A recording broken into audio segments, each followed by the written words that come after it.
Jesus is the way, the truth, and the life.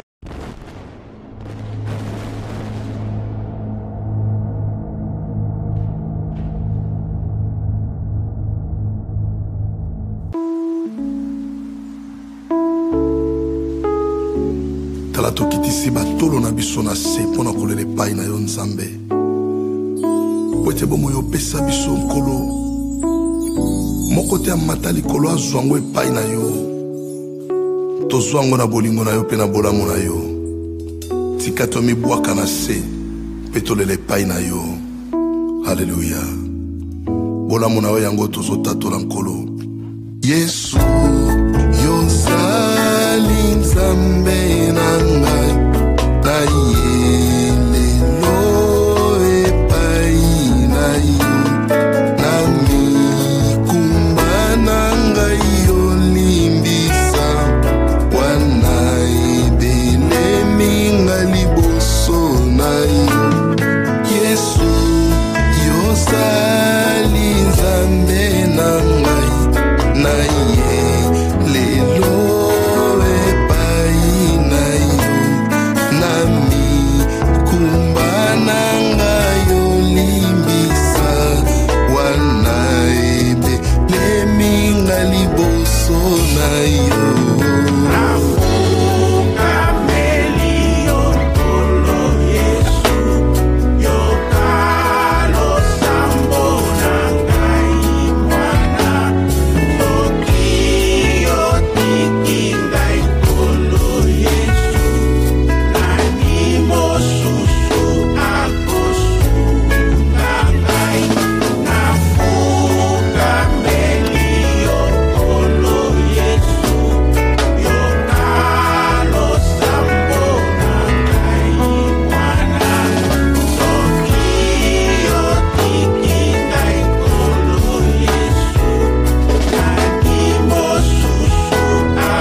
Que le nom du Seigneur soit béni, soit béni, soit béni à jamais. Merci, merci d'être encore ce soir pour la Moussa Nzambe. Kotombo la kombo l'équipe kombo nyonso kopambo la kombo oyo ezana lukumu pesa na masan joli kotombo la kombo na Yesu Masia kombo epesa kabiso elikia na makambo nyonso otoza kosana sela moi parce que il est notre Dieu le créateur du ciel et la terre. Amen, amen.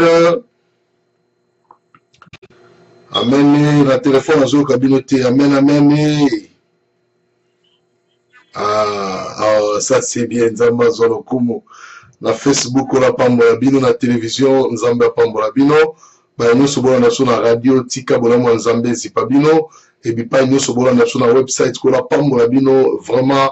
Apamboli esopana ebele na kati ya mabota nyonso bipai bosili kozwama tika kombo na Yesu Kristo ekumisama tozo démarrer service na biso nde tobaki lelo tobonda tina 21h30 après na 21h30 ou quelque chose to démarrer enseignement pour la gloire de Dieu to ça la révision il y a enseignement tout ça sur la modération comme ça next time to rebande to évoluer nango pour la gloire du Seigneur Jésus-Christ Nzambe to pambolio totiki tango ona sena loboko na yangu ya po yondo za Nzambe osangisi biso pona kombo moko kombo na Yesu Kristo osangisi biso Nzambe po ete lokumu kembo masanjoli ezonga na mboko na mo santo poza Nzambe na biso totiki tango na sena loboko na yo kamba biso na bolamu pe na bolingo na yo e bandeli pe suka bo santo na yo emonza makati na biso Nzambe pambola mabota nyonso bandeko nyonso bazana biso elongo na mama o na nzela na ligne ya telefone ya Skype ya radio ya Facebook Nzambe na pe ya télévision pambola nyonso Nzambe tous à l'absolu sont unis ensemble comme une seule personne pour la gloire de ton nom Nzambe kumama na likona nyonso na kombo mo santo kombo na Yesu Kristo kombo lekina nguya nyonso nde tolobi amen amen amen. kolo akuma malikolo na nyonso tobandi kotombola nzambe kopese merci kozala reconnaissant na bolamu asali biso mokola lelo ndenge nzambe asili kobatela nga na euta tongo etanaki tokomi kino ntango oyo nzambe wana azwa lokumu nyonso ezali ya ye akumama na ye asanjola bien-aimé tobonde na kombo na Yesu Masiya. Alléluia. Seigneur, merci pour ta grâce, merci pour ta faveur. Merci pour, Seigneur notre Dieu, le nom qui nous a été donné, le nom de Jésus-Christ, le nom qui est élevé au-dessus de tous les noms éternels, notre Dieu. Yamona tango nzambe tozo pambola yo kolona ngai, tozo kumiso zamala mozamo le Seigneur. Pambola mabota nyonso nzambe na nga oto sangana pokwa lelo. Toyi pai na motote kasi toyi pai na yo nzambe. Po tonda na nguya, po tonda na bomo, tonda na makasi nyonso. Nzambe na nga merci na bolamu na yo. Merci pour la bolingo na yo. Merci pour la ngulu oyo sali biso nzambe na lola o mokili koko sala te nzambe osali biso yango papa na ngai yango to pambuli yango to tomboli yo yango to kumisi yo poza monene nzambe mosantu ya basantu moyenge bena bayenge bena nyonso ezali okolo na kembo okuma ma osanjo na manzambe. Merci papa na nga pona bolamu na Yesu Masiya. Merci pour la santé, merci pour la vie, merci nzambe na ngai pona nyonso permettre ki biso mokwalelo ya kolia pe komela nzambe e pambo ma ki bobele pai na yo okolo na kembo yango tozoksi lokumu nyonso epai na yo onetolo mapoza nzambe likolo na nyonso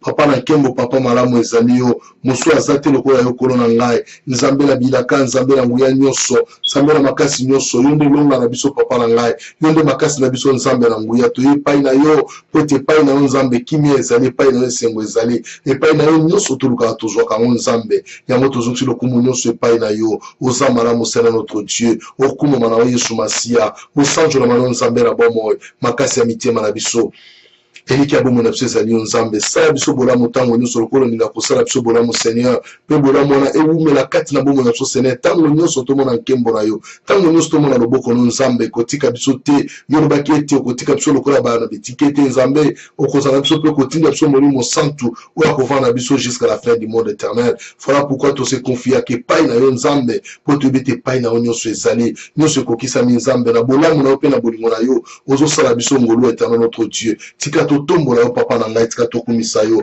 oza mosantu bongwani te nzambe oza mosantu likolo ya basantu nyonso okumama Yesu Masiya osanjola makolo na ngai eyetola makolo na nguya nyonso mobateli malamu mosungi ya bomoi na biso ezali yo Yesu Masiya papa Yesu soki ote mosu azali te soki ote mosu azali te nzambe ekimeli na biso eza bobele epai na Yesu Masiya nzambe na ngai nzambe monene nzambe na bolingo otombo malikolo na nyonso Yesu Masiya oza mosantu basantu ya mosunga bomoi na biso l'éternel notre Dieu topamboli yo nzambe tokumisi yo nzambe oza malamu éternel de gloire kuma masanjolo masera notre Dieu oza malamu nzambe oza malamu nzambe papa natomboli kombo na yo natomboli bosantu na yo natomboli bonzambe na yo likolo na nyonso ezali yo okuma masanjolo na nzambe tala bolamu na yo papa na nkembo yango osali biso tomona kino ntango éternel notre Dieu nzambe na ngai okuma malikolo nyonso éternel notre Dieu papa ozali nzambe papa yo bongwani te mokili na biso obongwani te mokonzi na nkembo nzambe oza malamu éternel mon Dieu mon roi tobatelemi epai na yo tozwi misungi epai na yo nzambe nyonso ya motuya yango na nzambe epesamelaki biso nkolo na ngai devant ta présence mon Dieu mon roi toye kotombola kombo na yo devant ta présence éternel notre Dieu toye kotombola bosantu na yo oza nzambe likolo na nyonso oza nzambe oleki nyonso éternel notre Dieu tika kombo na yo kumama kombo na yo esanjolama oza malamu mpona biso oza malamu mpona biso elonga na biso ezali yo nzambe makasi na biso ezali yo nzambe elike na biso ezali yo nzambe tika totalela yo papa na ngai lokumu nkembo masanjoli emate epai na yo na kombo na Yesu Kristo. Hallelujah.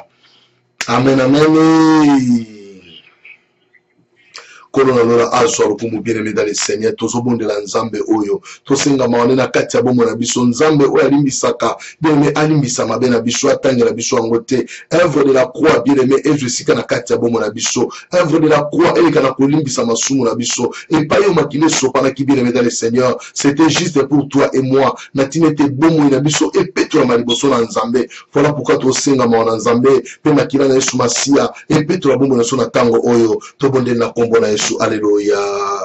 éternel Dieu de gloire, Osamaramu, éternel notre Dieu, Totomboli Kombola, éternel Dieu de gloire, Osamakasi Nabiso Nzambe, Ozembiki Nabiso, c'est notre Dieu. Yaorobaki, venez à moi, vous tous qui êtes fatigués, chargés, et je vous donnerai du repos. Éternel Dieu de gloire, Tuyokoluka Kimi et Païna Nzambe, Tuyokoluka repos et Païna Yokorona Kembo, et Païna Onde Kimi et Zalaka, et Païna Onde demeure, il y a repos et Zali, et Païna Onde demeure de la paix et Zali, et Païna Onde demeure de la sagesse, demeure de l'intelligence, Yango Tuyo Païna Yokorona Kembo, Sambe Sarabiso Bolamo, Sambe Sarabiso Bolamo.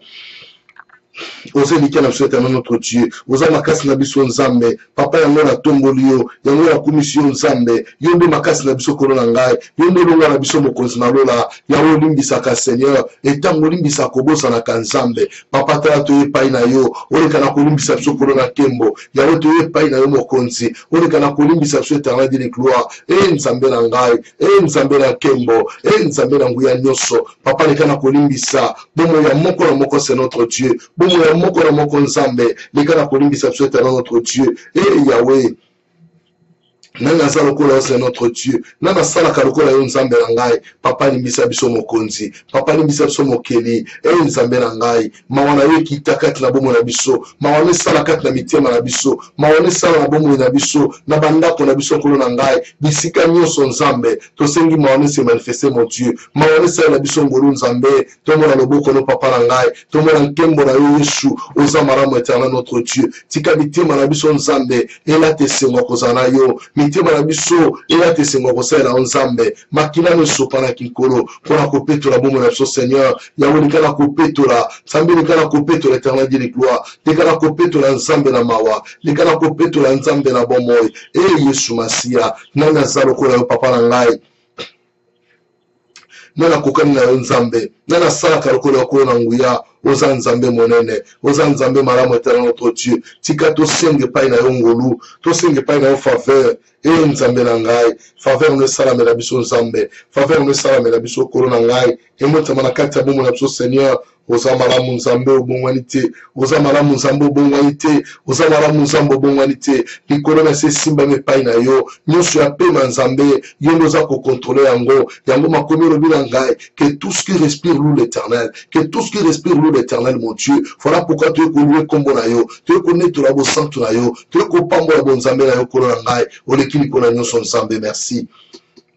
Merci pour le sang de Jésus. Merci pour l'œuvre de la croix. Merci Seigneur notre Dieu parce que le sang a été répandu sur la terre pour la rémission de nos péchés Seigneur. Le sang a été répandu sur la terre pour nous laver, pour nous purifier Seigneur notre Dieu. Nabasuir nyonso iniquité nyonso Nzambe.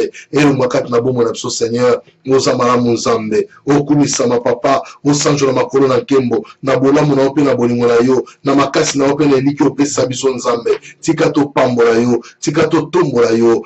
Na kombo na Yesu. Alléluia.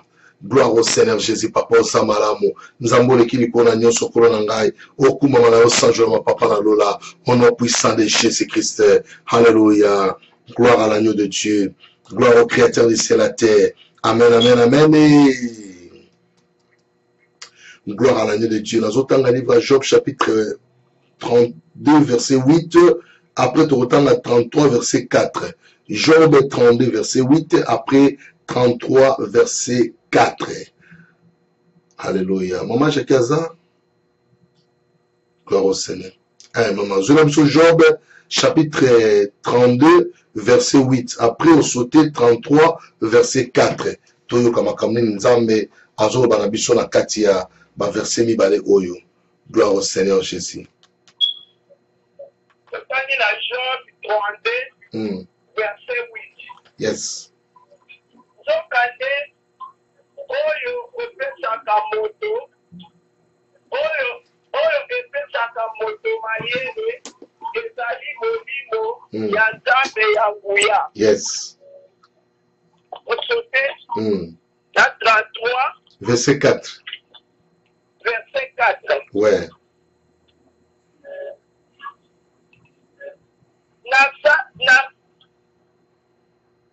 Nasalamaki na molimo ya Nzambe ya nguya.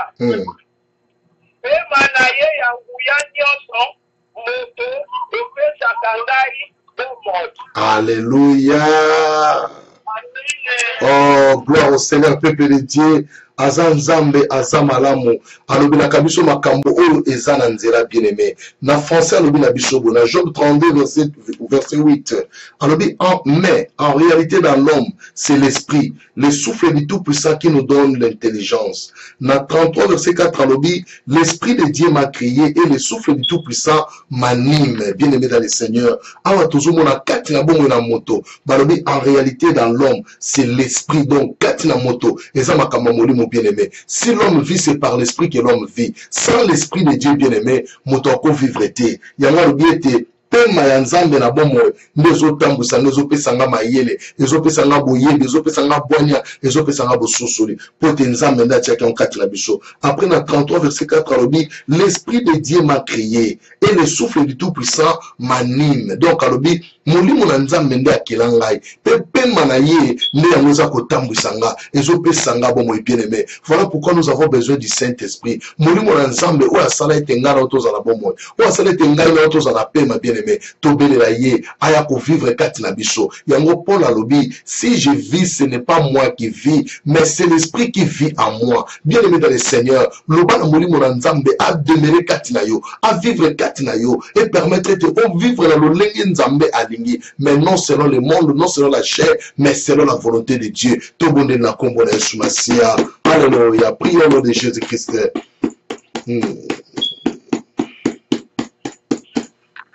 Nzambo zamone no zamala mo éternel. Tika moni mono mo santo nzambe azo sikaka na bomo na ngai.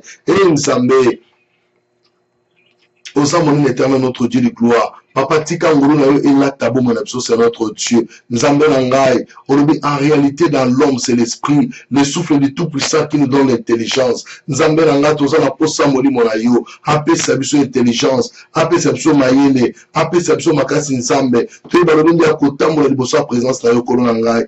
Nzambe monene, nzambe na bolingo pe na nguya nyonso, nzambe na makasi nyonso ezali kolo na ngai. Yesu Masia okumama, Yesu Masia osanjolama, Yesu Masia netolama papa na ngai ozali kolona nyonso nzambo alekio azali te nzambo akokana azate nzambe Yesu na ngai otombama na yo papa na nkembo oza malamu nzambe nana lekio Yesu Masia nana kokani na mokonzi na lola ozali nzambe likolo na nyonso oza mosungi malamu oza mobateli malamu éternel notre Dieu nzambe na lola papa sala biso bolamu nzambe kolo sala biso bolamu éternel de gloire kolo sala biso bolamu nzambe toza na posa na yo nzambe toza na posa na yo nzambe olekili kona nyonso kolo na ngai osala ka biso bolamu tango nyonso nzambe sala biso bolamu na éternel notre Dieu nzambe na nkembo nzambe na nguya nyonso makasi ya mitema na biso eliki ya bomo na biso ezali yo nzambe papa telema osala papa telema osala toza na posa na yo nzambe toza na posa na yo nzambe bolamu na yo monisa makati na bomo na biso c'est notre Dieu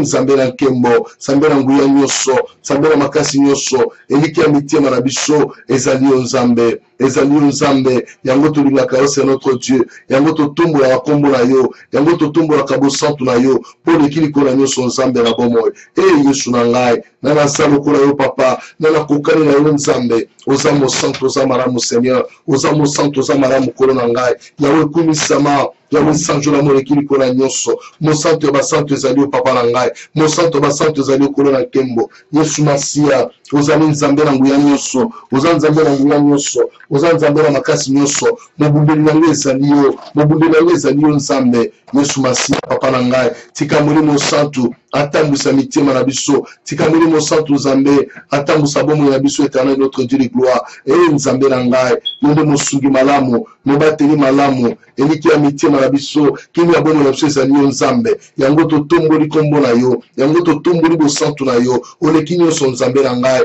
nani aza lokola yo nani akokani na yo nzambe nani asalaka lokola yo éternel notre Dieu oza nzambe obongwani te papa na ngai o le Saint-Esprit de Dieu yonde esengo na biso yonde makasi na biso yonde eliki na biso bosantu le monisa makati na bomo na biso au nom de Jésus au nom de Jésus-Christ.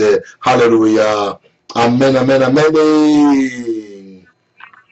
kola zamalama kuma ma peuple de Dieu tozo pambola nzambe tolo bana nzambe afungola biso connaissance afungola biso sagesse bien aimé nyonso tokoyoka de la part du Seigneur et yeba ko contribuer na kati ya bomo na biso eza sulenga kalate bomo na biso changer à tout moment à chaque fois nzamba osolo na biso na nzela na mateya na nzela na kobondela na nzela na exhortation ba enseignement nzamba salete bomo na biso changer tozalobeli tozaki lobité mais tokoma na changement makambo asika na kombo na Yesu Masia tobondeli alléluia.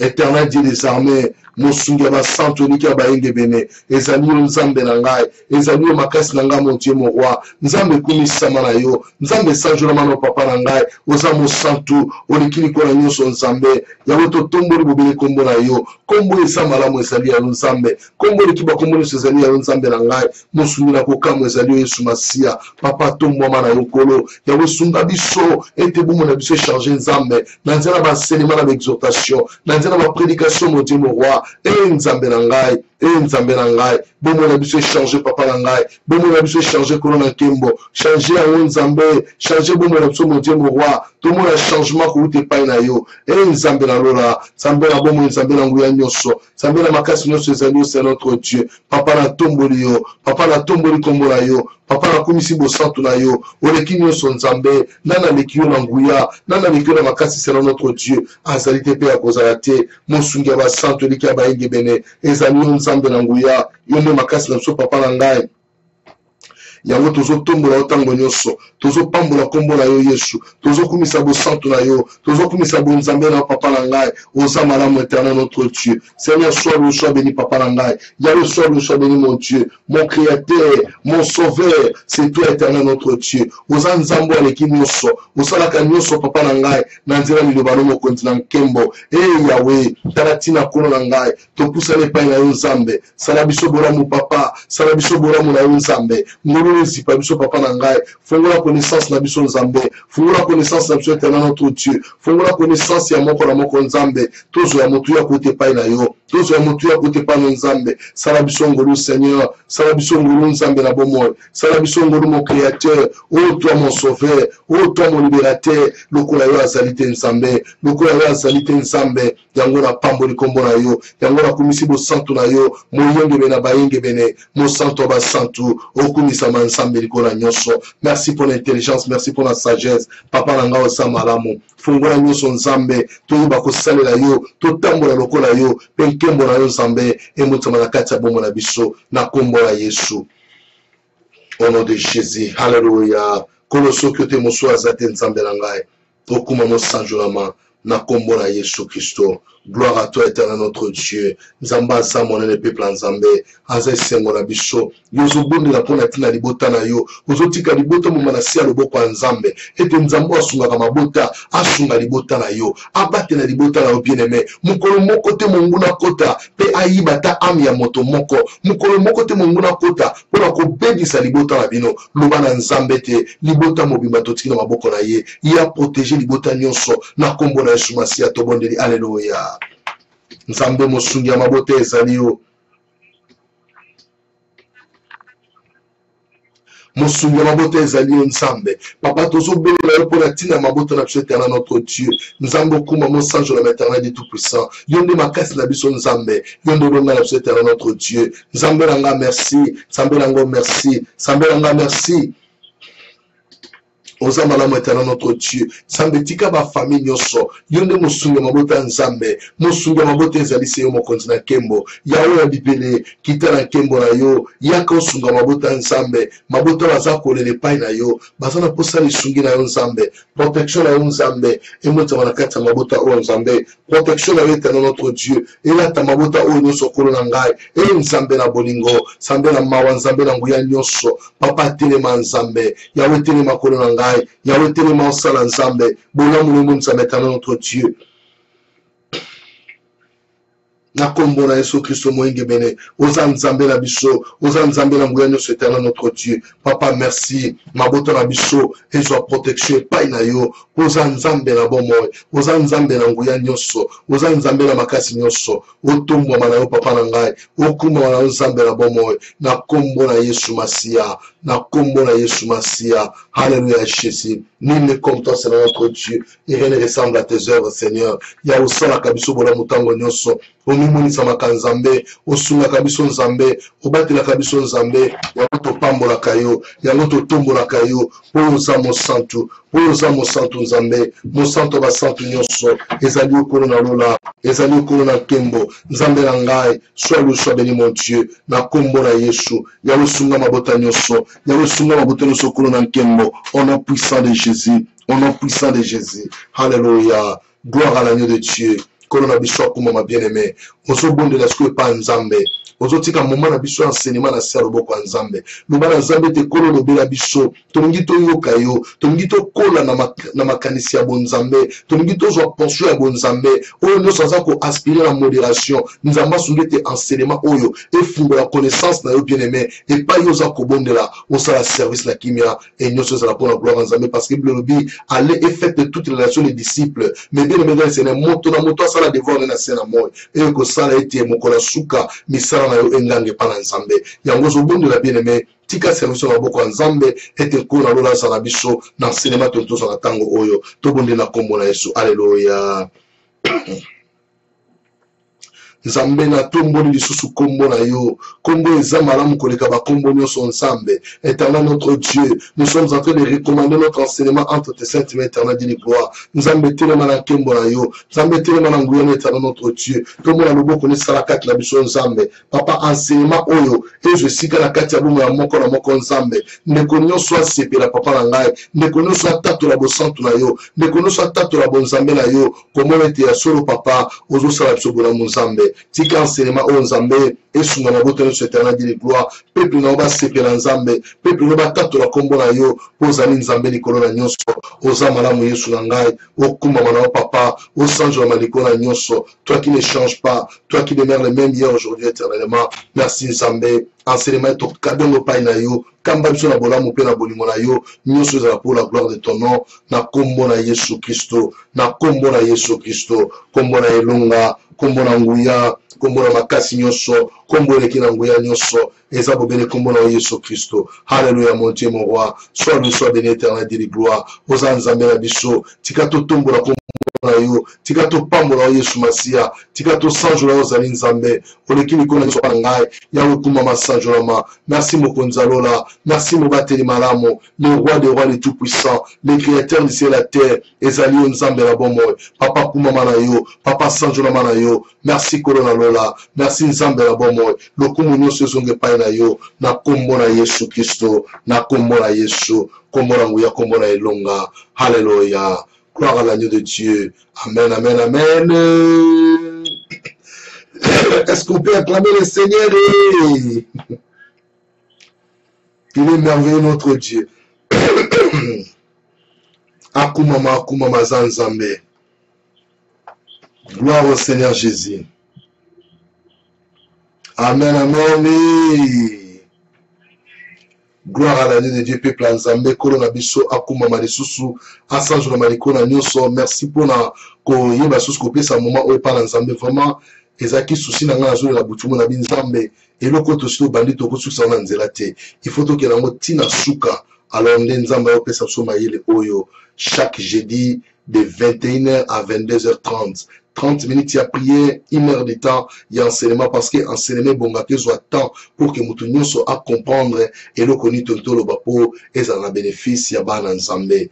Na radio ko la pambola bino bande quoi Grande-Bretagne, na zomo na bino, bande quoi Irlande, na zomo na bino, Belgique, na zomo na bino, France, na zomo na bino, ko la pambola bino, Suisse, na zomo na bino, Nzambe a pambola bino mingi tous a toujours unis ensemble comme un seul peuple bien-aimé pour te bakolonga mabenyo sur mokili oyo nkembo Nzambe ezala partage na biso. Gloire au Seigneur Jésus. Nzamba pambola pasteur Massamba en France. Papa Nanga, merci pour notre longo. Ça, c'est une grâce d'être ensemble avec les hommes de Dieu. Pour la bicho, à Joie le bien aimé. Toujours fait ça. bandeko koti sikana ligne peut-être bien enseignement au été tout ça seulement les autres ça la révision après tu continuer en gros pour la gloire de Dieu na mikolo eza ko liboso.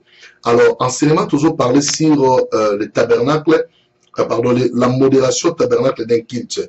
Tout le bien qui en gros pourquoi la modération doit être tabernacle d'un culte. Tout le bien qui en gros boy. Tout le bien que la modération doit être tabernacle d'un culte parce que modération et variaka selon ba service au mutao sala.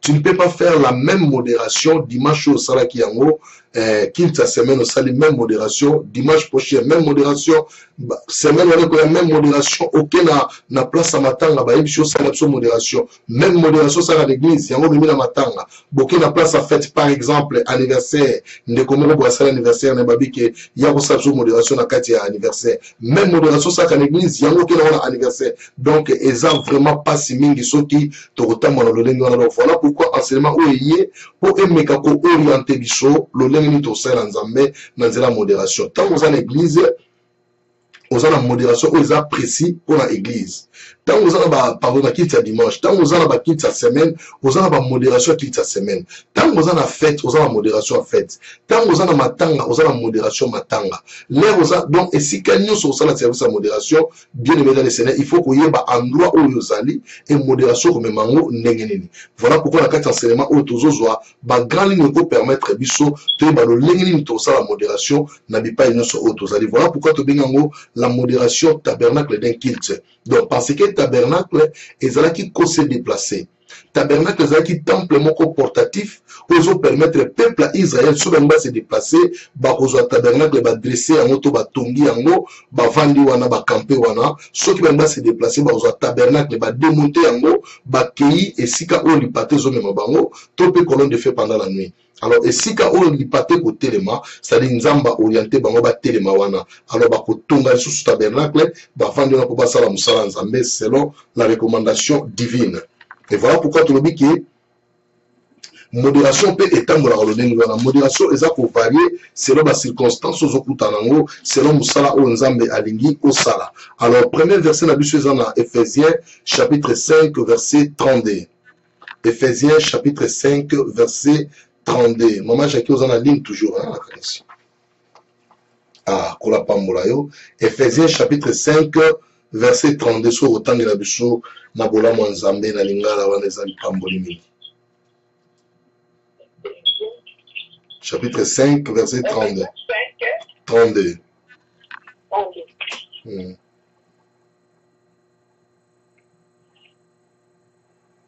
Oui.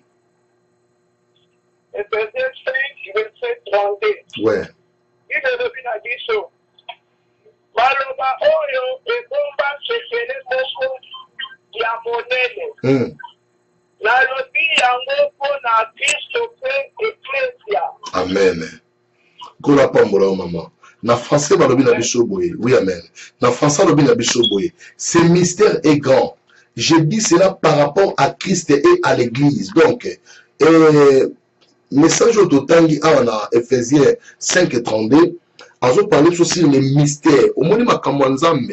Mais bien aimé, tout ce qui est de Dieu est un mystère. C'est-à-dire, ils ont ma bombe, ma meilleure minene, oyo, et sengeli batuba yé, bango, ba découvrir, bango, pour bassaler la yango. Yango, on a dit que ce mystère est grand. Je dis cela par rapport à Christ et à l'église. Donc, Paul a compris qui malam. Makambo nyonso nzambe eza ba mystère. Si ko mystère wana ebandaka na Christ et quitte l'église. Et koki jamais ko bana l'église et matana Christ mais alors bien que je dis cela par rapport à Christ et à l'église. Donc c'est un mystère et ça ma bombe mami oyo et bouté pendant kolo et quitte l'église. Donc modération pe et ça ma bombe mami. Bien aimé mutu abi ko ça la modération te en ça ba dégâts dans quatre église va marcher bien sous-souté. Batu ba ozala distraire musala osala malamu te et kimia et ozala te. Voilà pourquoi la modération aussi est un mystère où les autres na biso to découvrir en to ba lolenge to tambola nango. Alors nakata mystère wana to lobaki boye la modération. Or la modération des cultes est un mystère d'où il faut connaître ces mystères pour mieux conduire le peuple de Dieu dans une dimension de sonner même les profondeurs de Dieu. c'est pour le bon déroulement de l'œuvre de Dieu et de bien maîtriser les peuples de Dieu. La modération se fait entre la personne en charge et le Saint-Esprit. On ne peut pas faire la modération selon la pensée des hommes, mais selon Dieu, car l'homme ne peut rien faire sans le Saint-Esprit. Or, le Saint-Esprit aussi est un leader. Donc, la modération, ils ont au salabicho, quand sa moto oyo azali le concerné, c'est-à-dire moto ba pesi charge à modération, yé moto aza concerné na likambongo pour amema peuple ya nzambe na une parfaite service, un parfait service pour permettre que batuba koma ko sonder même les profondeurs de Dieu. On peut sonder les profondeurs de Dieu, sauf que modérateur aza conduit par le Saint-Esprit. Voilà pourquoi œuvre nyo sur nzambe. Pour moto ça la malam, il faut la remplir le Saint-Esprit. Il faut la moto aza pour toujours connecter avec le Saint-Esprit. Parce que Maloba Nzambe, ce n'est pas noir sur blanc, mais c'est l'esprit. La parole de Dieu, en Bible dit, là où la parole et l'esprit s'accordent, Jésus-Christ est Seigneur. Donc la parole doit s'accorder avec l'esprit. La parole ne peut pas rester noir sur blanc. Quand on lit noir sur blanc, bien aimé, il n'y a pas de révélation. Mais si la parole est accordée avec le Saint-Esprit, c'est alors qu'il y aura la révélation et Christ et Jésus sera glorifié. Donc voilà pourquoi nous sommes un modérateur, Azala Moutou, Azala toujours connecté avec le Saint-Esprit. Donc Dieu lui-même fut le premier modérateur quand il créa les ciels et la terre. Romains chapitre 12 verset 8. Que celui qui préside le fasse avec zèle. Donc Tolobi Boureke, Nzambe Yemoko, Azala qui premier modérateur, Alexa Ibiso, Nengasala qui modération, na etangazo créé Mokili. Tangazo ba likolo ezala lisami, mabele ezala lisami, mai ezala lisami, bambisi na mai babima babimi, banyama na zamba. Donc c'est-à-dire c'était une modération que Dieu faisait pendant la création. C'est-à-dire makamuno sotozo sala base nango nzambe yemoko aza le commencement nango. C'est pourquoi Bible dit que il est le commencement de toutes choses. Donc nzambe yemoko aza le commencement na katia modération. Il faut que tu sois un bon chrétien, pas un nouveau converti, pour savoir si les gens prient ou pas. Car ce verset est la clé même de la modération. Il faut avoir les ailes de l'esprit qui te permettra de bien conduire un bon culte d'adoration au grand roi. Bien voler aussi dans la prière, c'est une chose très importante de prier avant de faire toutes choses dans l'église. Mais bien aimé dans le Seigneur, modérateur dans cette église. Il ne peut jamais être un nouveau converti ou un nouveau chrétien. Parce que quand on est un nouveau converti ou un nouveau chrétien, on a la difficulté à koye bande batbo sambela. Parce que yomo kono noza un nouveau converti, oyebina makamwanzambete, tu ne connais pas la divinité de Dieu. Voilà pourquoi on a mutumso zoloba, Dieu le Père, Dieu le Fils, Dieu le Saint-Esprit. Or en Dieu, il n'y a pas Dieu le Père, Dieu le Fils, Dieu le Saint-Esprit. Na répétant mingi bien aimé. Nous avons le Père, le Fils et le Saint-Esprit. On ne dit pas Dieu le Père, Dieu le Fils, Dieu le Saint-Esprit. Pour le moment, Jésus a dit allez baptiser au nom du Père, du Fils et du Saint-Esprit. Il n'a pas dit au nom de Dieu le Père, Dieu le Fils, Dieu le Saint-Esprit. Nulle part dans la Bible. Et là, on a la Bible. Alors, il y a un écrit à la Trinité. Quand on dit Dieu le Père, Dieu le Fils et Dieu le Saint-Esprit, ça dit de côté la Trinité. Or, en Dieu, Dieu a un moko. Mais en Dieu se manifeste le Père, le Fils et le Saint-Esprit. Ce sont la divinité de Dieu, la divinité de Dieu. Voilà pourquoi on a dit que la plénitude, toute la plénitude de la divinité de Dieu habitait pleinement en Jésus-Christ. Donc, il y a la plénitude. Voilà pourquoi dans Ésaïe chapitre 9, verset 5, un enfant nous est né, un fils nous est donné. On l'appellera admirable, conseiller, Dieu puissant, prince de la paix, Père éternel. Donc, au moins, il y a combo mitano. Surtout, il y a mitano. Non. Et ça, combo na ye, combo o baza ko attribuer ne ba obenga ye na mokili, qui est celui qui est né sur la terre.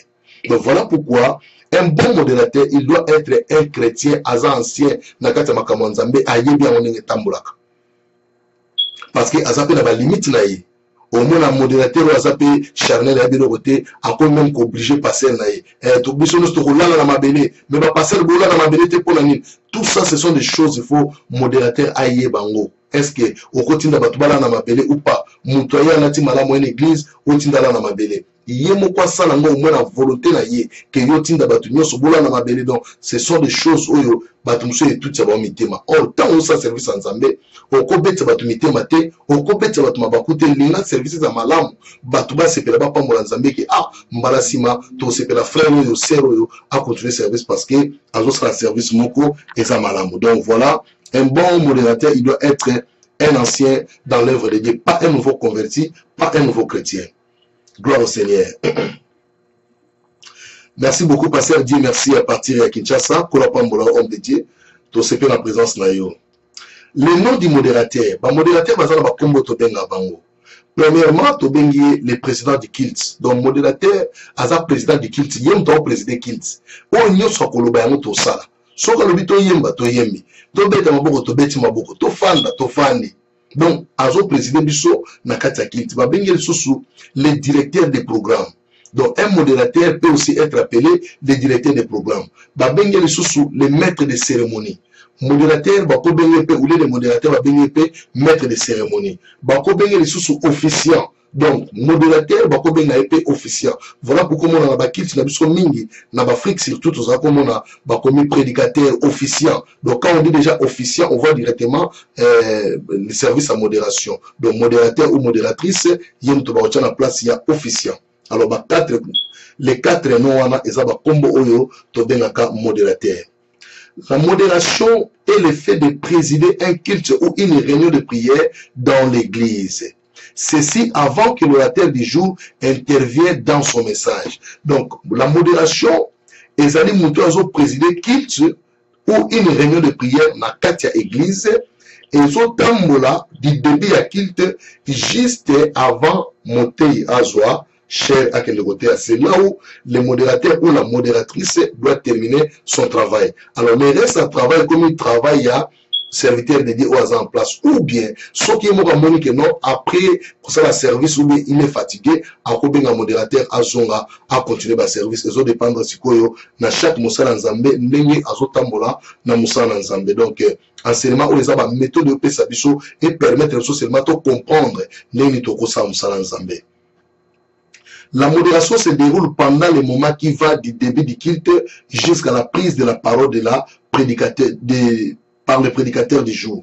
Ceci nous montre un travail pendant les temps de l'intercession, louange, adoration, les temps de prière, les communiquer, s'il est possible, même les temps de l'offrande. Donc, c'est-à-dire, modérateur, en faisant le service dans la église, en faisant même un service tel que intercession, na kati ya kilt de to mona to koti kilt ya liboso tozo sambela na liboso a même sur le moment louange tozo kumisa nzambe na loyembo a même sur le moment ya ba adoration a ko même sur na adoration que non to koma sur le moment to adorer nzambe na biso to komi ko adorer nzambe na ba temps fort sous ya prière ba moment sous ya ba prière ya ba déclaration être ba moment d'intercession ba prière ya semaine ba moment intercession encore même sur ba prière à makasi pour to bondela nzambe encore perception pour ba communiquer dans quatre églises et s'il est possible même na temps ba offrande. Voilà pourquoi je dis que si le prédicateur est fatigué encore benga modérateur à ça ba service msusu ou être na sema tel que les offrandes et il y a toujours après la prédication. La modération doit fonctionner avec beaucoup d'importance dans l'église locale comme un ministère interne d'une église. Donc, modération est une importance bien aimée. Batouming bazo négliger service à modération parce que bazo va falloir n'angote. Un modérateur ou une modératrice a une influence macasse dans cette église. Voilà pourquoi ce sont des gens, il faut bazala beaucoup plus enseigner dans Moussala ou bazo salabaïba nani bango bazali. Un modérateur sur Azali, par exemple, Azamuta qui m'a église pas en pamba, à quoi affecter l'église. Pour voir que frère ou sœur a tellement ramené liboso il y a ça la rapso la service dans cette église à qui m'a ramené bon biso peut la possibilité toi qui m'a rapso église. Donc modérateur il doit être présent ou elle doit être présente à tout moment dans cette église, même si on reçoit la service, il faut oser toujours présent dans cette église, il faut être exemplaire. Tu ne peux pas dire que non, les gens qui ont la service, ils n'ont pas la service, la service, donc, ils n'ont pas concerné, ils ont fait modérateur, jusqu'à présent, ils ont fait modérateur. Mais eux, ils ont fait modérateur, toujours présent parce que tu es un responsable. Ils ont un ministère interne dans la église. Donc, ils ont un ministère qui fonctionne dans la église locale. Gloire au Seigneur. Je pense que jusque-là, toujours marcher très bien par la grâce de Dieu. Celui qui fait la modération doit connaître la vie des gens, les baptistes, qui préparent le cœur des gens avant l'arrivée de Jésus-Christ. Donc, ici, nous parlons qu'un modérateur, il faut aller la vie à Jean-Baptiste. Pourquoi il faut aller la vie à Jean-Baptiste? Parce que Jean-Baptiste, aza moto oyo azaki ko préparer mitema batu pour bayamba Yesu. Celui qui fait la modération doit connaître la vie de Jean-Baptiste qui prépare le cœur des gens avant l'arrivée de Jésus-Christ. C'est lui qui prépare tout dans un culte avant de ramener le cœur dans la bonne disposition de recevoir la nourriture spirituelle qui est la parole de Dieu. C'est un homme ou une femme de prière. Donc, un bon modérateur, il doit connaître la vie de Jean-Baptiste. Jean-Baptiste ne parlait pas de lui-même, mais il parlait de celui qui vient après lui. Donc, azaki ko préparer mitema batu pour bayamba Yesu Masia. Donc, voilà pourquoi un modérateur aussi doit faire ce travail. Il doit préparer le cœur des gens. Amema bangwa lamba bango kitoko po tant bazwa la parole, tant parole ezo vanda, ezo sika na mitema batu nyonso, ezo sale sengo. Parce que modérateur a sa préparé qui terrain comme Jean-Baptiste avait préparé le terrain pour Jésus. Donc Jean-Baptiste a qui modérateur pour la Christ a préparé le terrain. On a dit que Batuni osa Eli habité. Osa Christ a habité. Boyi osa nani abi nazala ka voix où ils ont crié dans le désert. Donc un modérateur c'est la voix qui crie dans le désert. Préparer les chemins, aplanir les chemins parce que le Seigneur Jésus arrive. C'est-à-dire la parole de Dieu doit arriver. Or, Christ est la parole. La Bible nous dit, au commencement était la parole était avec Dieu et la parole était Dieu. Voilà pourquoi lokola l'obézaki nzambe, l'obézali nzambe, ceux qui toujours parole pour remplacer la Jésus, vous trouverez que au commencement était Jésus, Jésus était avec Dieu et Dieu était avec Jésus parce que n'a remplacé parole par Jésus. Donc voilà pourquoi un bon modérateur, il faut aller ma vie à Jean-Baptiste. Deuxièmement, il faut avoir un homme ou une femme de prière. Moutou a ligné ça la modération. Sauf aux hommes de prière, aux femmes de prière, bien aimé, ça sera difficile au banda retourner. Si comme mon les mêmes modérations, on s'en à chaque fois. Ils ont tellement qu'on a la service parce que vie de prière exacte parce que Saint-Esprit a un fleuve. Il y a un crézine là pour mailler les cas. Donc au biso totalement malamu na modération, ton service la carte église, même la prédication. Ça demande la vie de la prière. Si on a la vie de prière, nous allons se révéler à l'action makambo belé, on a la difficulté à ta mon côté na musala nzambe. Mais si on a la vie de prière, bien aimé, ça sera difficile et vie na yo et vous allez passer parce que aux ans et loko il y a opé ça ban nzambe. Gloire au Seigneur Jésus. Les services de modérateurs aident beaucoup de gens à devenir les prédicateurs de l'évangile de Jésus-Christ. Donc, on a service à modération, et ça service moko, et ça ko aider pas dans nzambe ebele, ba comme ba prédicateur de l'évangile. Mais bien aimé dans le Seigneur, tant nous tous ça en modération, voilà pourquoi on a tout ça la modération dans verset biblique. Aux autres expliquer le verset biblique, on a tant on a expliquer en gros, et on me montre directement petit à petit, aux autres comme un prédicateur. Un prédicateur n'est pas un ministre de Dieu. Le ministère et la prédication sont différents. Un ministre de Dieu, il doit prêcher la parole de Dieu. Un prédicateur, il doit prêcher la parole de Dieu. Mais différence, c'est ça, et pas collamé. Aujourd'hui, et pas collamé, ils sont supérieurs, ils sont inférieurs. Donc voilà pourquoi un modérateur, ils ont permettre de y avoir la chambre de bataille petit à petit, le groupe a comme prédicateur. Et dans la prédication, on a que ceux qui peuvent ministère les akati naye, nous avons révélé na serviteur naye, mutoyo azana ministère abondeli pona yelobi pe akomi musali na nzambe tozomona ngo mingi bato beli baza ba modérateur lelo oyo baza basala nzambe minene bien aimé Seigneur pourquoi pas aspirer na don oya modération lobi ko sungayo. Voilà pourquoi na senga mingi na ba modérateur tu ne peux pas modérer sans des versets bibliques parce que un modérateur aza lokola muto aza ko adorer en vérité. Celui qui adore en vérité c'est celui qui marche dans la parole de Dieu ou azolo bela biso makambo eza na kati ya Bible et permettre biso to yebake makambo zo biso eza vrai ou eza faux. Voilà pourquoi ba chrétien abéré bazaki toujours ko vérifier les écritures. Donc un bon modérateur, une bonne modératrice, il doit marcher ensemble avec la Bible, avec des versets en appui pour nous permettre au peuple en Zambé d'assembler la malamu. Prenons le cas, boy. On dit au sein du peuple en Zambé, babondi en Zambé, alimbisa masumu na bango.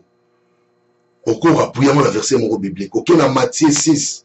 Place au courage bas. Si vous pardonnez aux hommes leurs offenses, votre Père Céleste vous pardonnera aussi vos offenses. Mais si vous ne pardonnez pas votre Père Céleste ne vous pardonnera pas non plus vos offenses. Tant au PC version en église, batouba senga pardon bolimbisa masumu na bango. Au PC version wana, au expliquer yango, maintenant le peuple de Dieu doit comprendre que en bon, dans senga nzambe pardon ya masumu na parce que ngape la limbisaka. Maintenant, à partir de la version wana, bato ba limbisaka baninga te, ba kozwa conscience mbala moko lobi, oh, donc on nzamba limbisaka fonga na limbisa. Sur le champ, au moment où on la prière moko, ata biso to yoka ote mena mutema na ye moko. Alobi na nzambe kolo limbisa ngapo na kangela ki muto okanda banda lo na funguli kanda wana na okangoli susu te banda lo na limbisie na boseli makamona après au mona ye moko aseni so bolimbisa oya pour nani à comprendre que avant qu'il soit pardonné il doit d'abord commencer à pardonner les autres. Donc, ce sont des versets où il faut permettre Batou, na kata modération, Batou, que oui, tu fais un bon travail. Donc, au sommet, même sur la connaissance, mon co,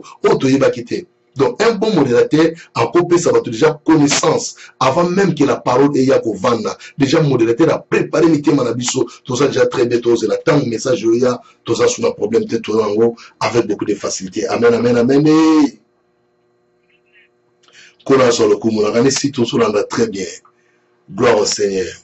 A dit, ces services aident à la composition des autres branches, comme l'équipe d'intercession, les gagneurs d'âmes, les interprètes et des protocoles, qui sont tous appelés pour conduire un peuple à se connecter avec Dieu par le Saint-Esprit, à bien conduire l'Église dans des moments forts spirituels, à bien conduire à la faiblesse de la chair et à la reprendre la maîtrise des soi. À apprendre la maîtrise de soi, voilà.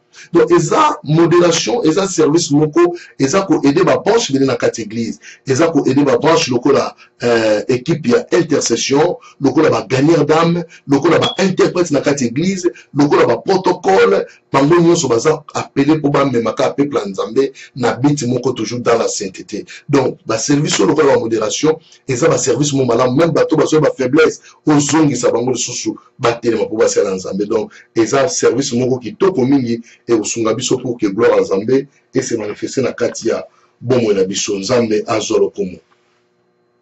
Alors, la modération peut élever un homme dans un lieu public, tout comme elle peut aussi l'abaisser dans le même lieu devant le peuple. Donc, modération est quoi élever mutu dans un lieu public, modération peut quoi abaisser mutu. Pour l'année, mutu a nous qu'on a élevé azaka mutu humble.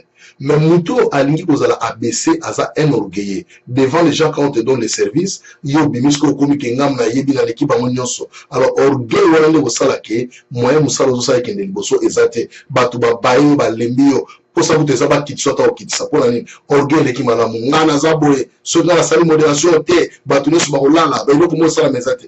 On n'a pas besoin de ça, on a besoin de la parole, on a besoin de nous amener devant le Seigneur, que le Saint-Esprit nous assiste biloko nde tona besoin yango wana. Un bon modérateur ou aza humble, akoya na humilité nyonso, alobi oh bien aimé dans le Seigneur, eza nguru pesa meninga na telema liboso na bino, ngai nani na telema liboso na bino, nazalaki capable te nazalaki incapable, mais nzamba poni ngai na telema liboso na bino bien aimé, tika nzamba pambola bino na koyamba ngai, tika nzamba pambola bino na koyoko na kobisa na poko lelo to na tonga bien aimé. Déjà tant muto abandi l'introduction wana au peuple nyonso baza na sima na yo, bako beta maboko bako pambola nzai pona nini humilité na yo. Yango kosalini ekotombola yo mais muto ya bwana orgueil na ye maboko na poche osala modération azo filmer azo sala n'importe quoi bakoyina yo service osala pe bamsu bakomobima na bango mona pe otikali yo moko. Donc ce n'est pas bien na kati ya modération tozala toujours humble pour la gloire de notre Dieu. Car lorsque vous vous tenez devant les gens, voilà, la modération est l'un des champs d'entraînement de futurs prédicateurs. 1. La vie de prière. Donc, modération, ils ont aidé à travailler pour comme un prédicateur un jour. Premier point, la vie de prière. La modération sans la vie de prière peut entraîner une église dans la mort spirituelle. Alors, quelqu'un au micro qui se poumonne pendant que le peuple qui est assis, fatigué, distrait, désintéressé, déconnecté, ennuyé, parfois même observant le modérateur en pleine dépense d'énergie. Donc, sans la vie de prière, modérateur au salomote, à Oganga dans le micro, pour rien, de gauche, de droite pour rien, et là, on va capter par la sanité, pour l'année, parce que manque de prière, à comment on a expérience à bonzoto. Bien aimé, Makamanzambe, expérience à bonzoto. Makamanzambe, c'est l'esprit. Il y a un total major barbi, en réalité, dans l'homme, c'est l'esprit. Ceux qui ont expérience charnelle, mais les en réalité, dans l'homme, c'est l'expérience charnelle. Mais le corps va bomber en haut, va passer sur l'esprit. Donc, pour se communiquer avec l'esprit, c'est toujours par la prière. Moi, nous avons la vie de prière, bien évidemment, le Seigneur. Aux amoutes sengo, nous avons pas molayo, yo kende libosope au mona, nkembo nzambe. La modération n'est pas le fait de crier ou de faire des tours de gauche à droite, mais c'est le problème de l'esprit et avoir la vie de consécration dans la prière. Diriger un peuple de Dieu, c'est un don de Dieu. En modération, bien évidemment, le Seigneur, ce n'est pas le fait de crier au micro. Au moment si le micro est au ganga,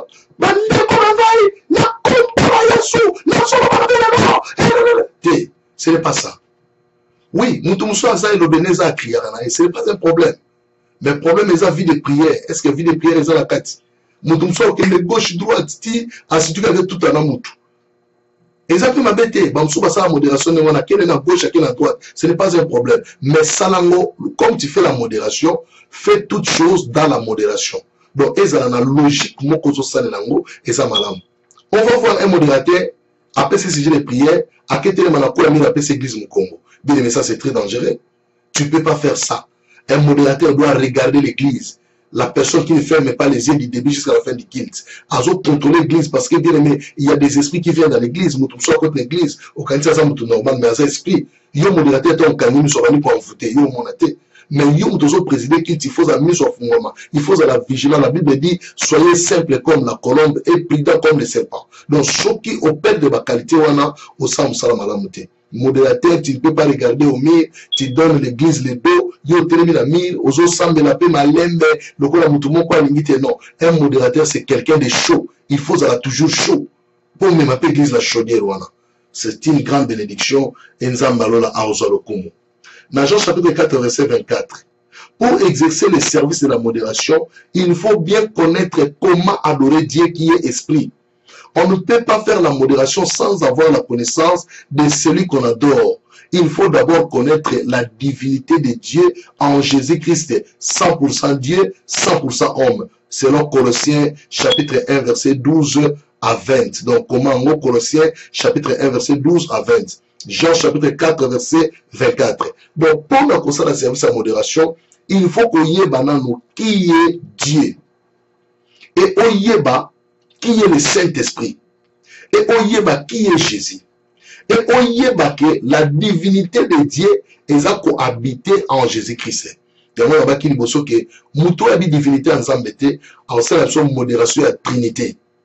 Or, biso na kati ya Pentecôte, parce que nous sommes des pentecôtistes. Tous la kati ya Trinité, tous la kati ya divinité. C'est la divinité qui fait la force de Dieu. Donc, il faut modérateur aïe bango que Jésus-Christ est na mokili 100% Dieu, 100% homme. Parce que à l'attaque nous autres abumutu. Voilà pourquoi le bas qui crée l'homme à notre image, selon notre ressemblance. Il est venu non avec le corps des animaux, non avec le corps des poissons ou des oiseaux, mais il est venu avec le corps de l'homme parce que qui crée l'homme à notre image. Donc, image à Bomotu, il y a un derrière qui n'a pas d'homme. Ce qu'on a créé l'homme selon l'image des oiseaux, mais le Christ est attaqué les oiseaux. Comme c'était à l'image de l'homme, il est venu à l'image de l'homme. Donc, un modérateur, il faut aïe Babiloko, où c'est très important. Les principes de la modération. Premier principe, la considération des gens. Il faut bien considérer les gens qui sont en face de toi. Ils ne sont pas tes ennemis, ni des démons, ni des malfaiteurs, mais tes parents, tes frères, tes soeurs, tes amis. Il faut les aimer tous comme un seul peuple. Mais bien aimé, est-ce que tu as un problème? Il y a considération à battre. Donc, on te dit, principe en modération. Premier principe, c'est ça, la considération des gens. Nous sommes appelés ces services à modération, ça là. À comme on a battu, nion sur l'église, on va comme bananaye. Donc, on va comme baleki naye. Donc, on va comme battu ya sakana bango. Eh bien, nous sommes au téléma. Maman, nous sommes au téléma, t'es pour la nini. Vous êtes téléma, t'es pour la nini. Au téléma, il faut que tout ça. Non, non, sans modération. Il faut que tout ça n'aille. Bon téléma, non. Un modérateur ne peut pas diriger un culte comme ça. Et ça, qu'on manquait de respect. Dans cette église, nous avons besoin de respect. Il y a les parents, il y a les frères, il y a les sœurs, il y a nos petits frères, nos grands frères, il y a nos oncles, il y a nos tantes, il y a nos... Tout ça, dans cette église, ce ne sont pas nos ennemis. Mais ce sont nos parents, nos frères, nos amis dans cette église. Ils méritent le respect. Un modérateur impoli, lobby, na cherté pour ça la service. On a souvent pour la libéla. Pour la impolitesse, aux autres dans cette église. Na passer na yo, pour ben la côté ya, aux autres ben la camarade na yo. Si quoi, tous ben la motona njambe, tous ben la motona. Non, non, non, on ne fait pas de blagues avec l'homme de Dieu. On ne blague pas avec l'homme de Dieu. S'il faut appeler l'homme de Dieu, tel Jean-Baptiste, à respecter Jésus. Voilà pourquoi on a dit qu'un bon modérateur doit connaître la vie de Jean-Baptiste. Tant que gens ont bien Jésus. Tant que Élisée a bien Élie. Mon père, Charles d'Israël et sa cavalerie. Yoka valeur a zopé sa tatanaï. Yoka valeur Jean-Baptiste a sa Jésus. Abi, celui qui vient après moi m'a précédé, car il était avant moi. Je ne suis pas digne de délier même le courant de ses chaussées. Dans la valeur, voilà donc, Jean Zomi Kita, Albingana Kita Yamata. Mais le modérateur, on dirait que tu es passé à l'église. Quand nous avons le service, nous avons une prédication. 20 minutes et 30 minutes. Bien aimé, nous avons sa modération. Parce que il faut aller pour pour comprendre. Donc, la considération des gens, nous devons considérer tout le monde dans l'église et c'est très important. Gloire au Seigneur Jésus-Christ. La modération mal faite. Lorsqu'une modération ne se passe pas comme il faut, ça se voit. Les peuples s'endorment ou se regardent au lieu de prier. Tout le monde est visiblement fatigué et lourd. Les modérateurs s'époumonnent tandis que personne ne les suit dans son enthousiasme. Il est conseillé, dans ces cas, de ne plus continuer au même rythme qu'avant. Le mieux serait d'arrêter tout et de casser les rythmes et de repartir dans une autre direction. Ne vous obstinez pas à continuer dans une direction qui ne marche pas. N'ayez pas honte de changer de stratégie en pleine kilt. Alors, ce que nous avons kilt, c'est une chose au main, batu bao lando bienté. Modération qui est malade, batu bao la bao ni malade sa kilt, bamsu bao solo na bango, musus pas jouer portable nae, a remonter ta game nae. Donc Babylone qu'on a nous ce temps modérateur aux hommes monango, au sentir déjà que kilt chose qui est bienté. Qu'est-ce qu'il faut faire? Buka o sala kiliboso, banda système asika. Par exemple, aux hommes de la prière, au monde qui va ensemble la société de distraction et kota. Allez, ça va chanter. Bon, on a louange. Pour louange, c'est une ramouture sur à téléma. Mouture sur côté de ma bande louange, zambé, babine, zambé, papa, et si allez, on achète service, non, comment on au récit. Mais quand tu vois de telles choses, il y a d'autres gens, à tikipeka à bongo, et ils ont dit, ah, bandego, les gens disent que ça m'a dit bonne. On dirait que ça a été. Nego, quand on m'a permis de noter, nego, te, aux autres réveillés, yomoko. Qui ont ça, tant que mon église est en lourdeur, directement changer méthode. Voilà pourquoi moi, la modérateur, à quoi l'église à côté de pas est la modération bandit, ou il y a de la prière, non. Si par exemple, le pasteur, c'est la prière ouverture, passer à cette prière ouverture, les signes, à les chanter louange, à bandit louange, maman. Papa, louange, na kati kuna ministre na moi prière mouké, et si, avec le programme sous. On a moni déjà système église. Si on a mis par prière liboso, allez louanger la mousabango comme ça prière et yanasima. Ce sont des stratégies de la modération, mais Saint-Esprit au Kambayo. Donc, au salangopo et permettre parce que le Saint-Esprit est là, mais yo posons la batouba physique. Les gens ne sont pas spirituels. Pardon, ils ne sont pas des esprits. Baza physique tout le monde a bango. Au yeba que moutou a fatigué, moutou a courageux. Dans le monde, on a directement au changer service, aucun service moussous. Et ça, quand on a le coup, Nzambe a opambola yo. Amen, amen. Yeah. Donc, c'est ça. Le rythme de la modération. Nazo qui est rapide parce que Naza ko sala ba synthèse ya makambo toza liboso. Le rythme de la modération. Le rythme de la modération varie suivant l'atmosphère de l'église, mais conduit toujours par le Saint-Esprit. La modération ne peut se faire de la même façon tous les jours. elle peut être douce aujourd'hui et dynamique demain, suivant que le Saint-Esprit vous conduit. Donc, modération, vous avez un modèle monté, par exemple, frère, une modération des Arawana. Soka bandia bandaka boye, akota boye, asuksa boye, batu basi bakanga système na yo. Donc diable peut pour attaquer facile. Pour aller que méthode na yo yangwa na tikala nango. Même celui qui est conduit par le Saint-Esprit, azalaka na ba méthode des autres variées à tout moment. Le lobo mona yi apani na ndé mususu, lobo yi apani na ndé mususu. Oh, batu na le lobo bandi na louange, yo sambela kaka po ndenge Saint-Esprit kamba yangwa. Yo kende ka ninga omemayo. Parce qu'il est le président de Kilt. Aïe abandonné la louange, to kumisi nzambe, abandonné sur la donation, to kumisi nzambe, to kena ba prière, to kumisi nzambe, et zo dépendre kaka na modérateur. Na mona passer moko, église ezaka toujours ba passer toujours retard. Passer on a dit na modérateur abi OK. Là on s'en service le modérateur bingai papa, et abi OK. Aujourd'hui, après la prière d'ouverture, directement on passe à la prédication. Bien-aimé, to katia na moje. To une église bopa prière à ouverture et salami. Tous les gens ont passé la terre à Bissot. Batunan a été l'église. Passer la fungo les Bibles. A frapper. L'air batbason l'église. Ba okuta matéa. Matéa bandi avant bondeli. Matéa. Passer la terre à terre tant wasili ici. Ba service msou ane continuer. L'air prière et sili. Lobby dimanche yaki. Bien aimé. Église batunion sobaye à l'air. Pour la ligne. Ba rataki matéa dimanche passé. Donc ce sont des choses que monsieur pose là. Pour n'éviter Nzamba limisa na communauté na biso nzamba sunga biso. Problème à elle toujours respecter en moteti lelo. Chaque église au kende balela problème à elle. Bozo ya retard, bien aimé. Musala to kende sala na kenda retard. So ke kaka de retard a pamba mo peso jaba warning. O to pesio nini na français so balobani na éviter. Na ngelo ba warning. To pesio warning. So mo meki susu ozala problème sérieux. Bien aimé dans le Seigneur. Da musala mo kito to ça. Mais ya nzambe to ko to ça mote pona nini. Et même modérateur, il y a un par exemple, au Bandakit, na 12h. Il y a un modérateur, il y a 12h40. Parce que 12h40, au Bandakit, na 12h. Parce que Bissot, au Van l'église, tous les gens ont 40 minutes de retard. Non. Tant que nous sommes bongo, tout le monde a place où nous sommes sousté. Voilà pourquoi être enseigné est ça malin. Il ne faut jamais commencer une modération en hurlant au micro comme un fou.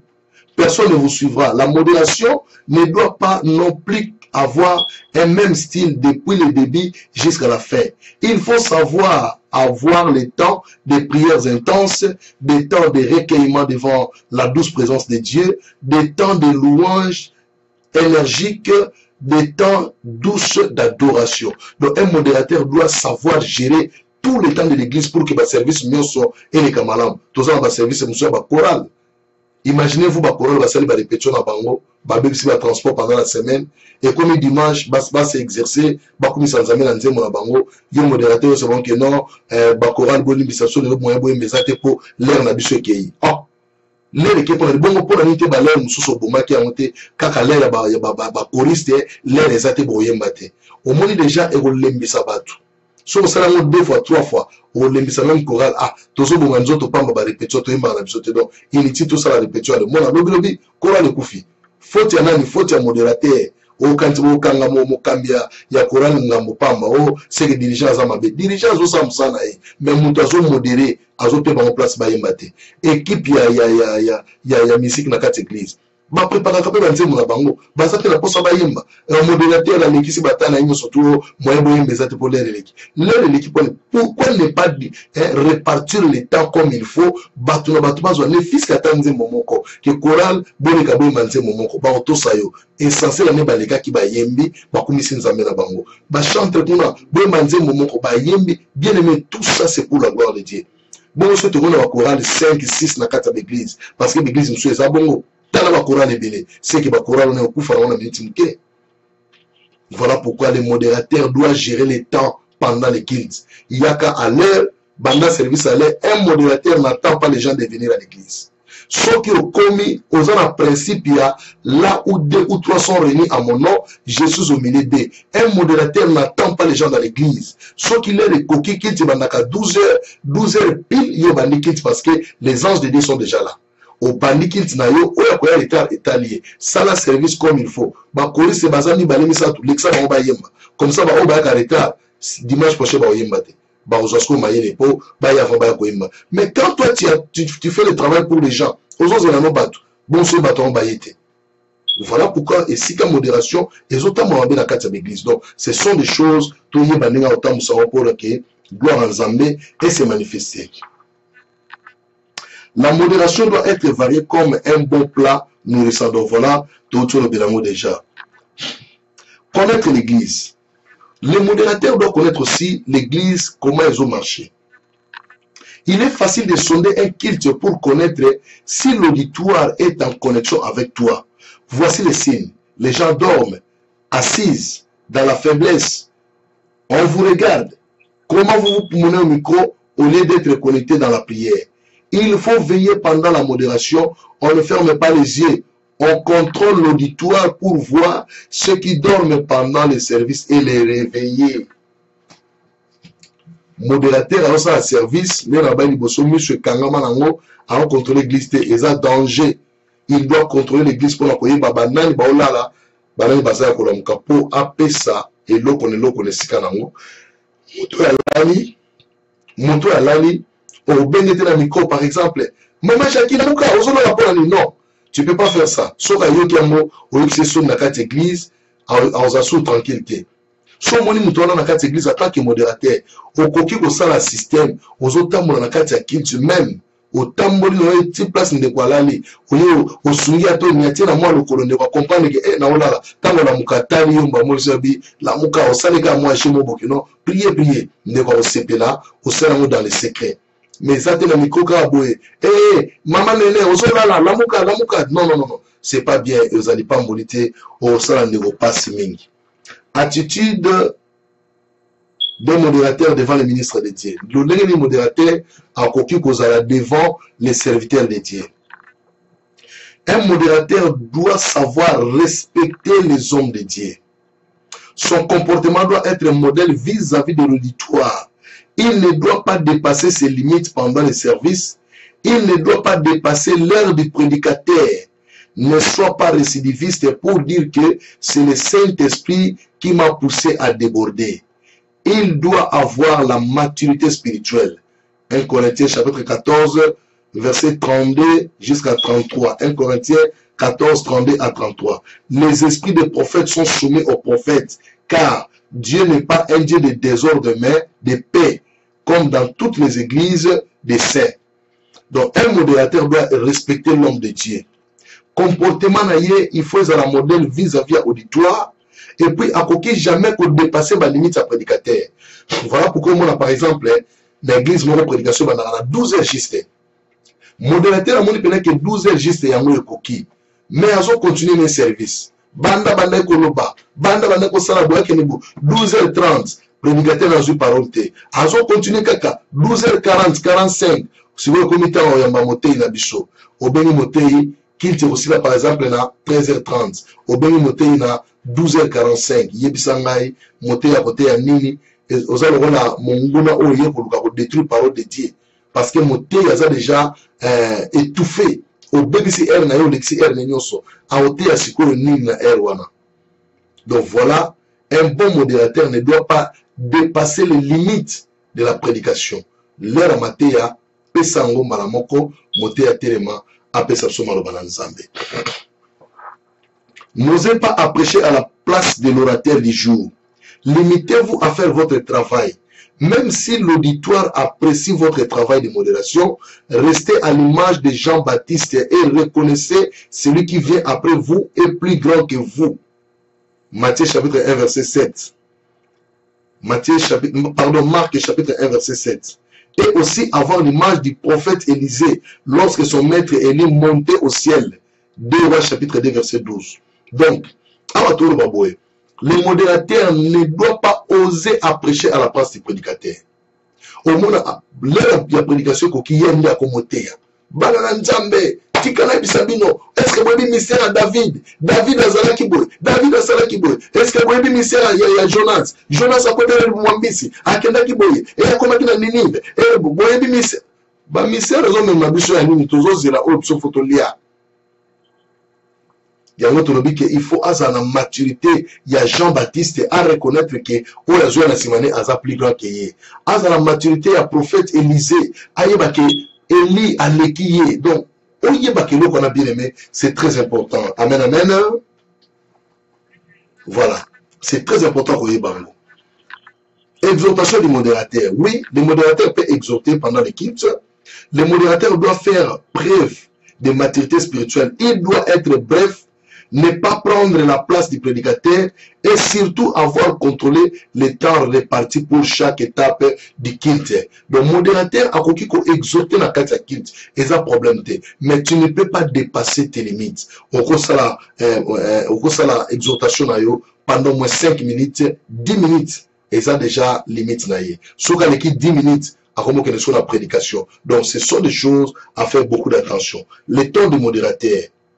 Le ton des modérateurs doit être élevé plus que celui de tout l'auditoire pendant le déroulement du culte, car c'est lui le maître des cérémonies. C'est pourquoi tout l'auditoire doit être capable d'écouter toutes les paroles qui sortent dans sa bouche.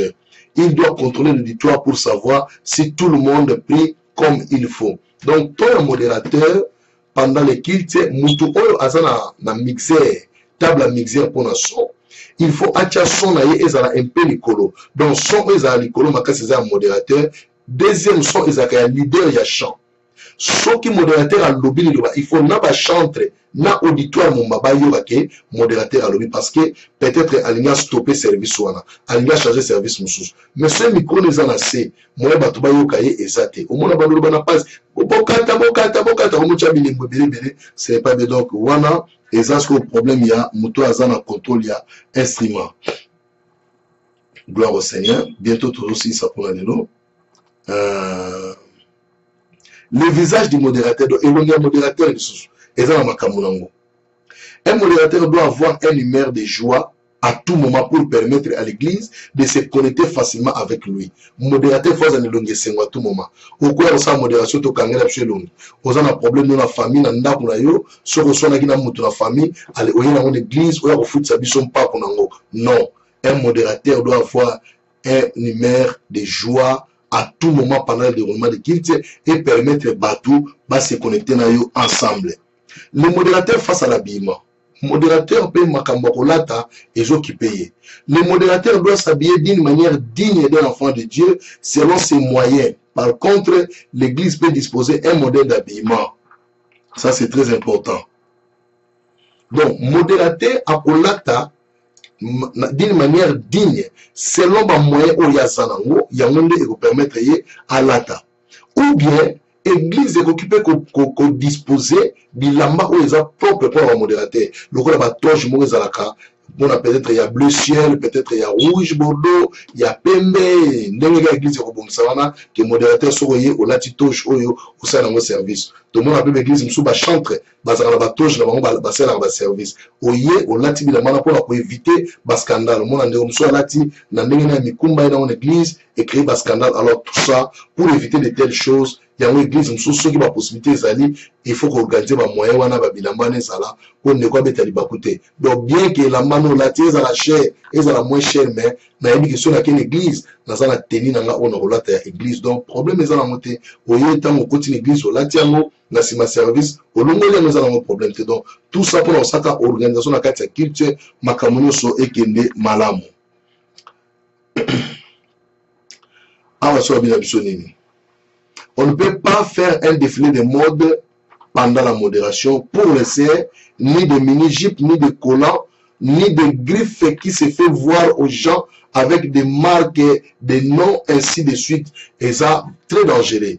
Aux autres, la modération, au lati bilamba moi makasi ba comment ba kombo belé muso alati ba dessiner photo à mutoa azopi à mutu bisou, ce sont des choses à éviter pendant la modération. Donc modérateur ou modératrice, il faut qu'on lata simple et la maman simple pour na frère au lati pantalon bien au tia filage au lati veste na moi cravate, il faut ça la présentable pour oser refléter image église. Ba sœur pendenge moko au lati bien au zipin zo tono malam tant au télé bosso batou oser refléter image église. Donc nengo au télé bosso ndenge ba qualifier église la bien ndenge zalaka. So lati kitoko babi ah église oyo baza éduqué. So lati mabe babi ah église oyo il faut ça la keba. Donc ce sont des choses où il faut tout veiller dans mon makasi pour nous permettre que musala nzambe et qu'il est toujours liboso. Un modérateur doit s'habiller correctement car il représente l'image de l'église. Voilà. Notez bien, un modérateur est l'image de son église. Le modérateur nous sommes à la image de l'église. Présentation de l'orateur. Waouh! 1 Timothée chapitre 5 verset 17. Que les anciens qui dirigent bien soient jugés dignes d'un double honneur, surtout ceux qui travaillent à la prédication et à l'enseignement.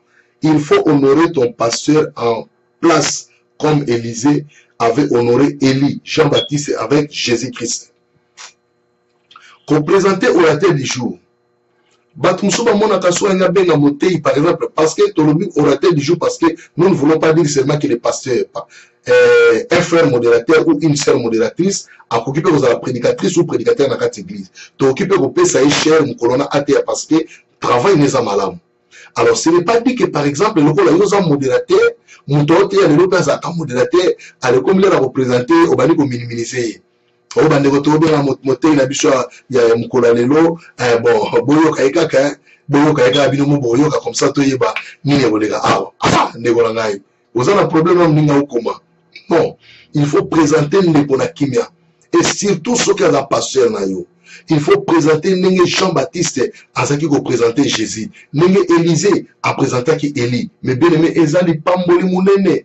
Papa n'a pas présenté le rôle camarade, le rôle à Moutoumoro Sogi à Tchana comme ça. Non. Il faut qu'on se le temps, présenter avec honneur.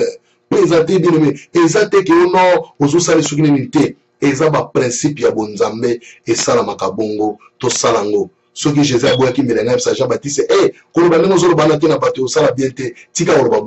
Jésus avait accepté parce que Jean Tombolaki, Élisée aussi avait élevé Élie. Élie avait accepté et jusqu'à tel point, PC double portion. Pour la mine, à Tombolaki, Yeba Tombola, papa, n'a toujours mon père spirituel passé l'ennemi Piabungo. N'a le à tout moment pour Nazarana son il a été. Nzamba salanga ona leluna nzira na ye. Ye muto alokotanga na ba musique mokili. Ayena ngati na bongoli motema. Bien aimé dans le Seigneur, c'est quelqu'un que je respecte beaucoup dans ma vie.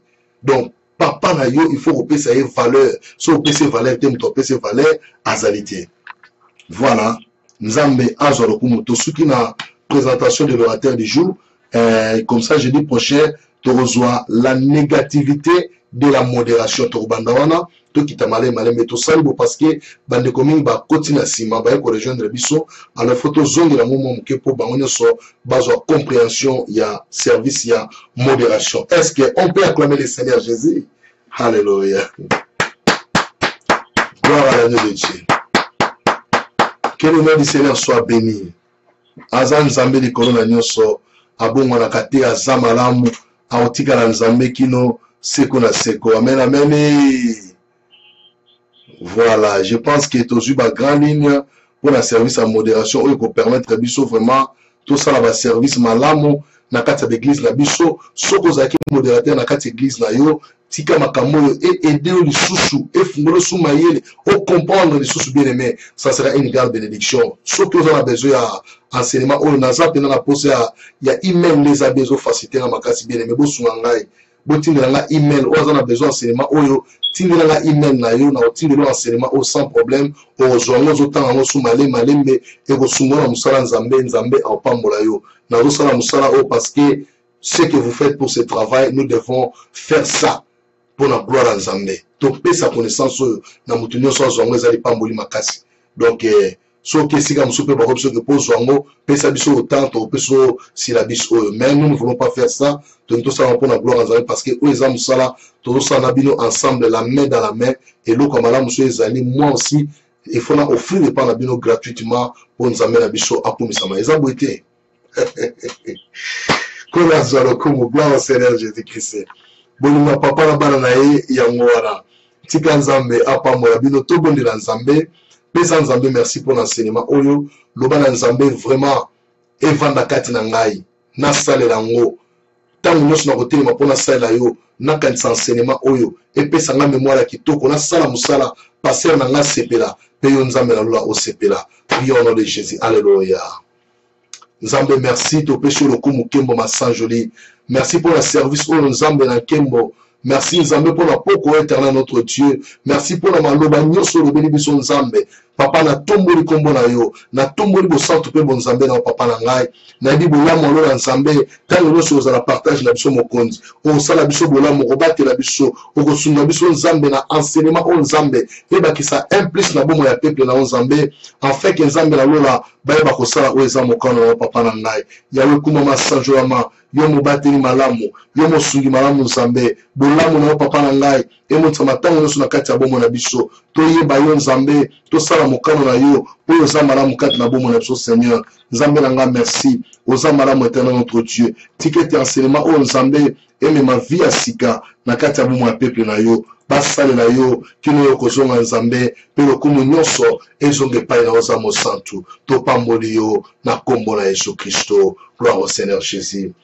Nzambe na pamboli yo natiki peuple nyonso na sia loboko na yo bandeko nyonso bazaki na radio Nzambe bandeko ya Grande-Bretagne ya Belgique ya France ya Irlande ya Suisse bango nyonso Nzambe natiki na sia loboko na Facebook Nzambe bipai nyonso basili kozoma ya na bibele natiki bango na sia loboko na éternel notre Dieu naza kozongisa bandeko nyonso na nzela ya telefone na maboko na Nzambe pambola bango nyonso kolo na ngai na nzela ya television Yesu Masia na Sepela TV ya pambola ba oyo nyonso balandi biso na butu lelo tika loboko na ya ezipa bango posala bango malamu Nzambe jusqu'à ce que Nzambe na ngai tokola ko continuer enseignement oyo pe ba enseignement so ko pesa biso Nzambe et contribuer pour la gloire na yo to sala no musala comme il faut mon Dieu et nyonso lokumu ezonge pa na yo pambola libota na ngai ndako na ngai mwasi na ngai pe bana natiki bango nyonso na sia loboko no protection na yo ezala kati na biso Nzambe komba moko te ya ennemi elonga biso Nzambe toza balongi po yo si olonga po na biso papa merci pour na peuple oyo baza tango nyonso na posa na yo Nzambe bapamwa bakende liboso bamona loboko na yo pe basepela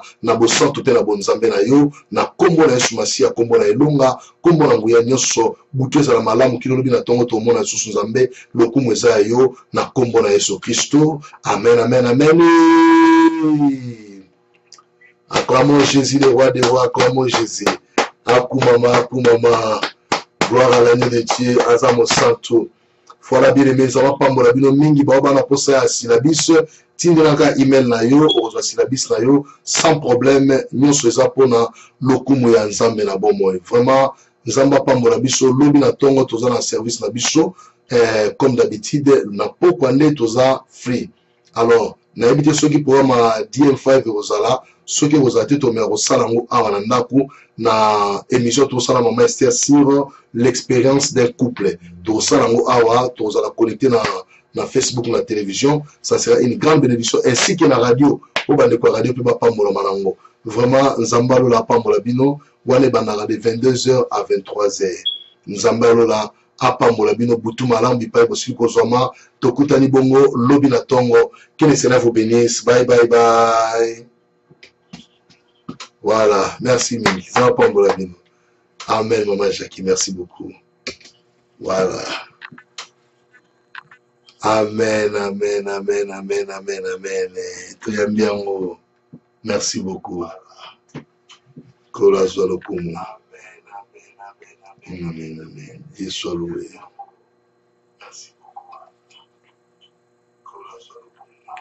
Bande kwa radio kola pambola bino so nazo tikela bino programme bolanda programme na biso Nzambe asabi bola mabele bolanda programme na bino na radio ezo continuer nango. Bye bye bye. Yes, bye. Ok, gloire à l'agneau de Dieu. Bye bye. Bye. Yes. Bye. Jésus est merveilleux. Jésus est merveilleux. Maman Doria, kola pambolo na moni sous le dos. Nous avons pambolo maman Doria. Bébé azo kola bien. Ça va pambolo bien mingi kula.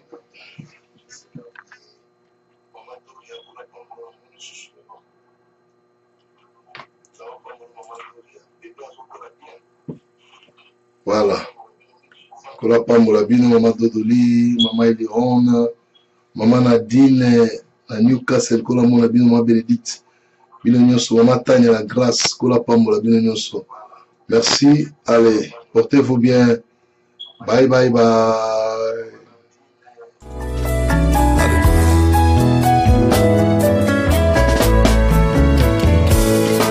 Mokili oyo etondi mabe kolotambwisa ngai na ngolu na yo nazala seko pembeni na yo namona loboko mpe nguya na yo mokili oyo etondi mabe kolotambwisa ngai na ngolu na yo nazala seko pembeni na yo namona loboko mpe nguya na yo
À la dernière trompette, la trompette sonnera et les morts ressusciteront incorruptibles et nous serons changés. Car il faut que le corps corruptible révèle l'incorruptibilité et que ce corps mortel révèle l'immortalité. Tikanzambe, Allah tisayonzo kwa sikape ya nkemo.